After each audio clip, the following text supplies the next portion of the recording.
All right, hi my friends. I promised you, oh my goodness, I have this like wrapped around my neck. Okay, here we go. Actually it was Lila yesterday. She reminded me, she said, Mrs. Rooney, she said, when are we gonna read Mrs.Piggle Wiggle again?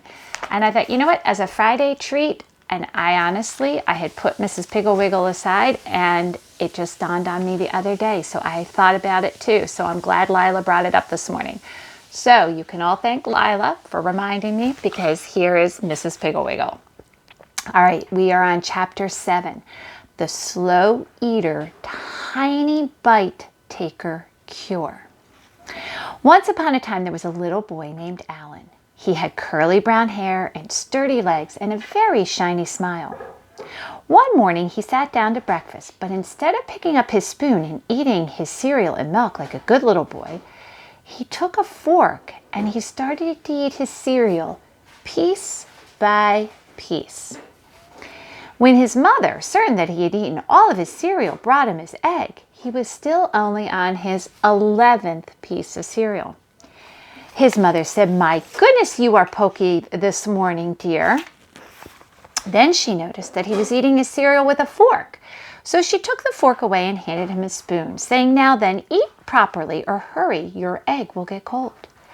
Alan took the spoon, but instead of filling it with cereal, he daintily picked up one piece of cereal at a time and put it on his spoon. "Well then, eat a nice old egg if you're going to, but I'm going to go downstairs, and when I come back up, I want to find that every bit of that cereal and all of the egg has been eaten." Alan's mother went upstairs, and as soon as his mother left the kitchen, he picked up the fork again and began to eat his cereal piece by piece.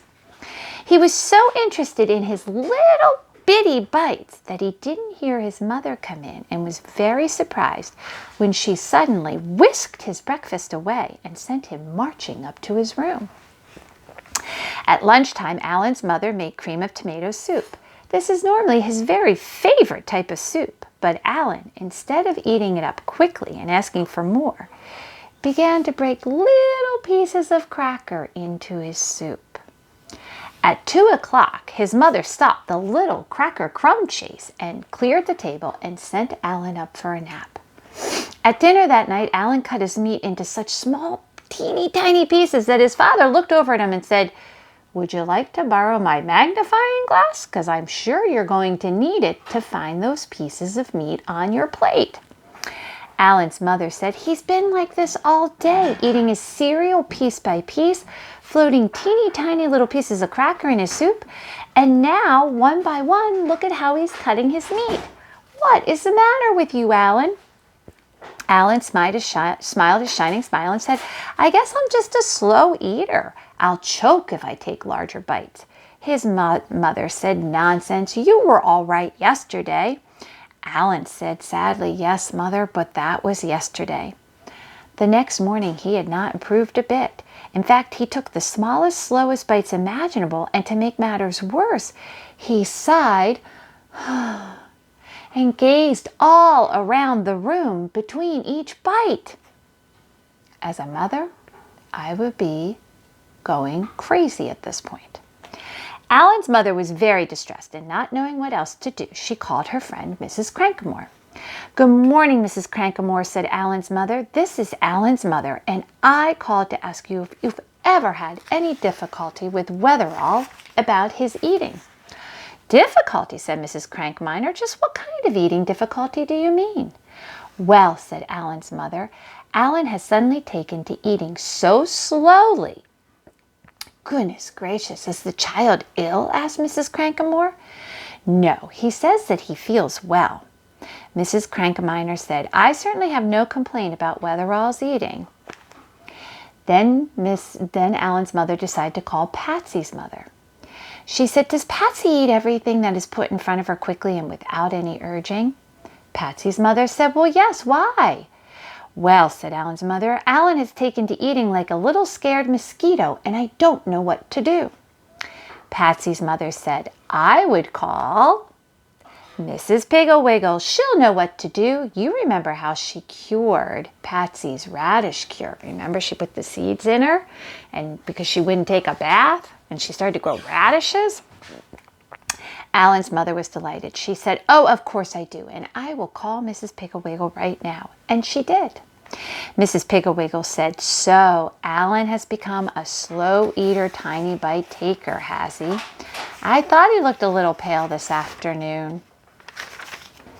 Mrs. Piggle Wiggle said, "Oh, don't worry about Alan. He'll be all right in a day or two. Let me see. Yes, it is Alan coming down the street right now, so I'll send home the slow eater, tiny bite taker dishes with him.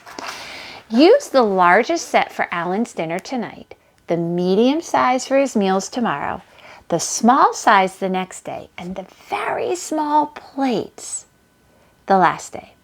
Serve him the amount of food that fits on the dishes. That will be 4 days in all." Alan's mother said, "Oh, thank you very much, Mrs. Piggle Wiggle. I'll do just what you say, and I will be so happy when he is cured. I will send Alan home right away with the dishes. Now don't worry, simply follow my instructions." And Mrs. Piggle Wiggle said goodbye. After a while, Alan came home carrying a large wicker basket. "Here's a present from Mrs. Piggle Wiggle, and she said for me to be very careful with it." His mother said, "No, dear, this is a present for me. I think I'll just put it aside for right now. You run out and play until dinner." Just before dinner, Alan's mother took down the basket and opened it. There were 4 little sets of dishes. The largest set had a plate the size of a saucer. So that's about this big. The neck and the size, a cup like a small after-dinner coffee cup, which is about this big, a small fork, and a little spoon. The medium-sized set had a plate like a doll plate. So think of dolls like a plate this big, okay? A doll cup, a fork like a match, and a spoon like a little salt spoon. The tiny set had a plate the size of a penny. That's like this big. A cup that could hold but a raindrop, a fork that looked like a pin, and a spoon that looked like a needle. Alan's dinner that night was served on the largest set. He was so interested in taking tiny bites that he didn't even notice his new dishes. He ate a little bit of the potato, a little bit of the meat, a tomato seed, and drank about a half a cup of milk. When he asked to be excused, his father looked at his plate, still heaped with food, and started to say no. But Alan's mother quickly said, "Yes, dear, you may be excused, but you must play in your room until bedtime." The next morning, his mother put 1 piece of scrambled egg, a little corner of toast on the medium-sized plate, and a tablespoon of orange juice in the doll cup. Alan loved the tiny fork and the spoon. At lunch and dinner, he even ate less and took smaller bites. He had turned a very pale green and was so tired he had to sit down all the time. The next day, his mother brought out the smallest dishes. On the dollar plate, she put 3 cornflakes, a piece of bacon, the size of snowflake, and a quarter of a teaspoon of egg. And in a thimble-sized cup this big, she put 10 drops of hot chocolate. Alan was so tired that he had to crawl into breakfast on his hands and knees. He ate a speck of the egg, a nibble of bacon, and 5 drops of the hot chocolate, and then crawled in and laid on the couch. For lunch, he had 7 drops of soup, 2 cracker crumbs, and enough milk to barely wet his lips. For dinner, he ate 1 lima bean, and here is he. He can barely get up to the table, and drank 4 drops of milk. He crawled up to bed after dinner. Well, why is he so tired? Because he's not eating, right? The next morning, he was so tired, his mother pulled out the penny plate, the drop cup, and the needle, fork, and pin, and on the penny plate, she put 1 crumb of egg, 2 toast crumbs, and 2 raspberry jam seeds, and she had a drop of milk in the cup. Just then the telephone rang, and it was Mrs. Piggle Wiggle for Alan. His mother had to carry him to the telephone and hold the phone for him because he was so tired. Oh, said Mrs. Piggle Wiggle, it's Alan's turn to take the spotted pony out for a run today, and I would like him to come over right away. So Mrs. Piggle Wiggle has a pony. Alan's mother told Alan, and he was very excited, but he was so weak that his mother had to carry him out and put him in the red wagon. When he got to Mrs. Piggle Wiggle's house, they lifted him out of his little red wagon and laid him across Spotty, the spotted pony's back. All morning, Alan just laid on his back, his face buried in the mane, while Spotty went up and down the streets. Is that the way you ride a horse? Mm-mm. When 12 o'clock came, Alan was so tired that he knew he could not stay on Spotty's back for another minute. So he took the pony up to his front gate. His mother looked out the kitchen window and said, "Darling, are you hurt? Did that vicious horse throw you off?" Alan looked at his mother and said, "Mother, Spotty did not buck or throw me. It's just that I'm so tired I cannot stay on his back. And I rolled off and now I can't get back on and it's my turn to ride him and I'm not going to have another turn for a long time." Alan's mother said, "Now see here, Alan, this all comes from your turning into a slow eater, tiny bite taker. And if you want to ride the pony this afternoon, you will have to come into the house and eat something." She said, "Now drink this soup in one gulp. Put both of those crumbs in your mouth at once." Then his mother handed him a thimble cup filled with milk and a tiny peanut butter sandwich on the dollar plate. "Drink this milk in one swallow and put that whole sandwich in your mouth." Then his mother handed him the doll cup filled with soup. "Drink that soup right down. And here is a large fork, and I want all of this cheese eaten." His mother then handed him the coffee cup filled with milk and the saucer plate with a piece of gingerbread on it.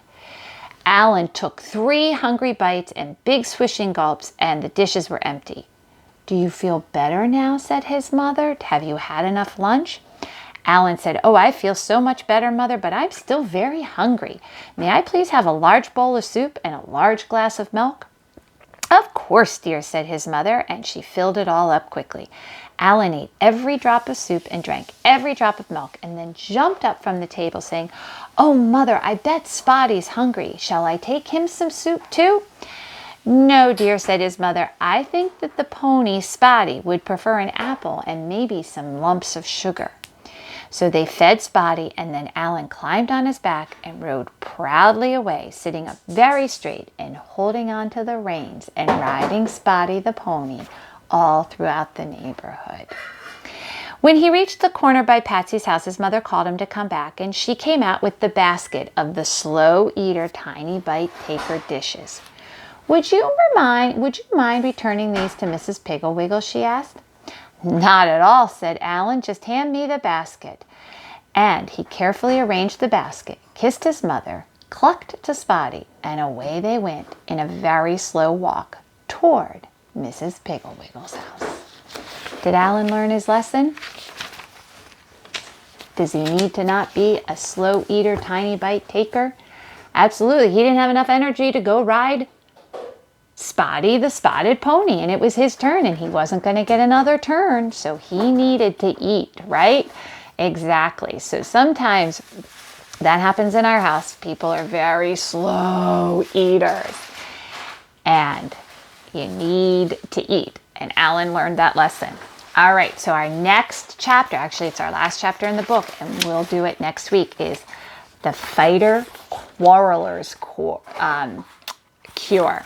So it sounds like maybe, if you don't know what the word quarrelers means, it means they fight. All right, have a great weekend, my friends. I hope you enjoyed Mrs. Piggle Wiggle.